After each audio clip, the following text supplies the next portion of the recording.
Hey foodie friends, what are we getting into today? I ran over to my local Arby's to try their new steak and cheese, only temporarily available, sub. So let's give it a try.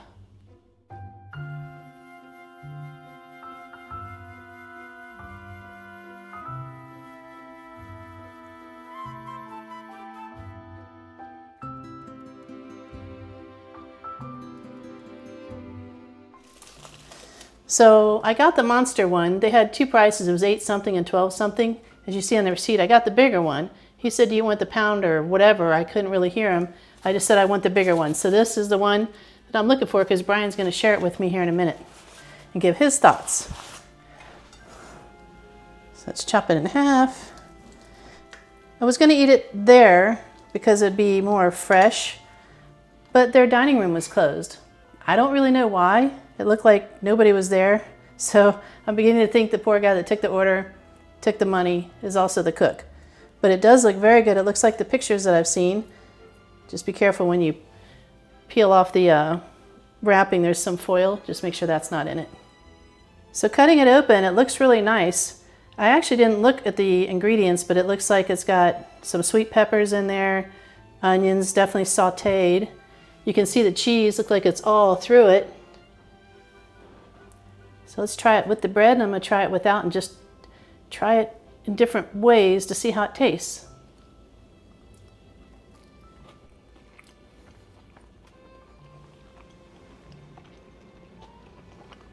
So far the flavor's amazing. The cheese, you can definitely tell that the cheese is in there. With some regular restaurant cheesesteaks, sometimes you can't even see the cheese in there. For me personally, the meat seems a little bit chewy, and usually their meat of all different kinds is super tender, but let's just try the meat filling by itself. So let's get in there and try to get a little of everything. Looks like green pepper, red pepper, sauteed onion, and beef. They're saying that it's black Angus meat. A lot of people now just say Angus. I don't know. It's supposed to be a more special beef, better quality than even the top grade of USDA choice and that type of thing. So I've been buying that for steaks for a while, and I will agree, the Angus beef is way better. So I would have expected this to be super tender. Let's try this separate bite here.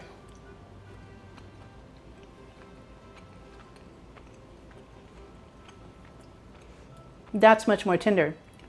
So they probably chopped it all up and it came from different cuts or different parts. Just like when you get steak, it might be a tougher part and a more tender.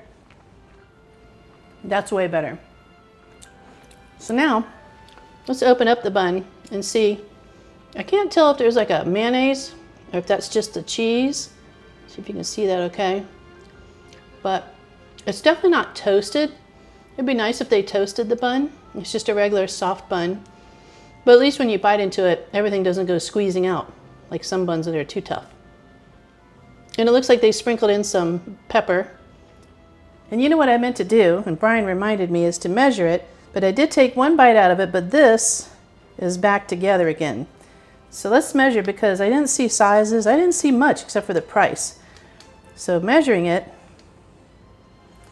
it's a little bit squunched, so we'll give it just a little bit. I would say, it looks like about 8.5 inches. And then measuring it side to side without touching it, I'd say it's about 3 inches. And before I get Brian in here, one idea is if you want it to be toasty, I think you could actually open it up and toast it in an oven or a little toaster oven to get the bread toasty. Okay, so Brian's going to give it a try. Say hi, Brian. Hello, everybody. Take a little bite with a fork and see what we have here. Actually, it looks not the greatest. It looks like beef stroganoff, but let's see.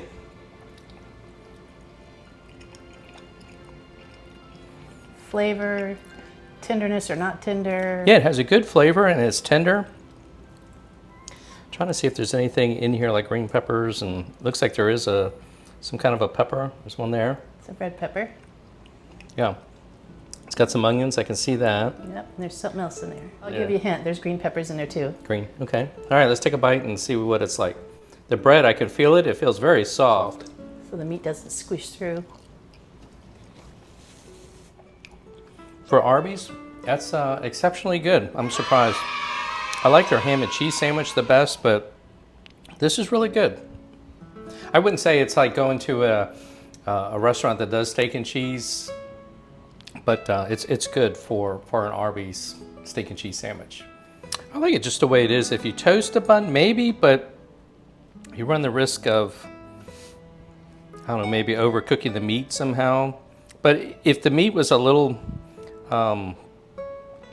harder at the top or crispy at the top, if the meat was a little crispy at the top, it'd probably be good. Oh, so toasting it might actually Toasting it might do that, so that would be at the same time, yeah, that'd be worthwhile try. But right now the bread is nice and soft. It tastes really good.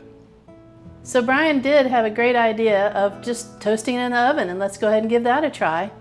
So right now we're giving it a little toast till it maybe makes the meat just a slight crisp on the top and the bun a little bit of crispness as well. I will say this, it smells amazing. So if you want to look like an amazing cook, bring it home, put it in an oven or a toaster oven, and they're going to think you made it yourself. All right, so I just popped it out of the oven.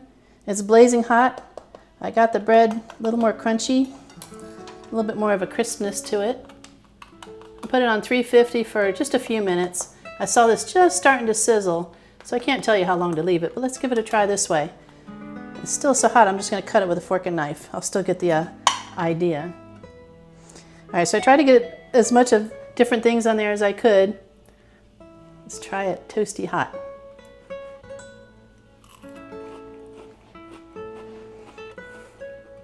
Okay, I don't know what just happened there, but that made it absolutely magical. It's almost like the bread has more flavor, and the meat and the cheese, all of it, almost like it changed the flavor. That's really good. Let's see what Brian thinks. So before Brian tries it, this is the toasted, this is the regular, not toasted. You can't see as much of a difference, but let's see what he thinks. Yeah, definitely can feel the toasted bread, and this is how I like my steak and cheese subs normally when you buy them. And you can tell the meat's, looks like it's been a little, got a little crust on it. And then if you want, just pick the whole thing up, go for it. You're better at that than I am. What do you think of the flavor? Is it the same to you or different? Yeah, it's done something to it. It's made it tastier, I believe. Although the price that you pay for this, you can get one out in the wild, so to speak, a professional one. But it's still really good. I enjoy it, and I think toasting it was the key to it. The bread is much better now. So if you like these type of videos, it would be a huge honor to have you subscribe, and thank you so much for watching. 2 thumbs up. Yay!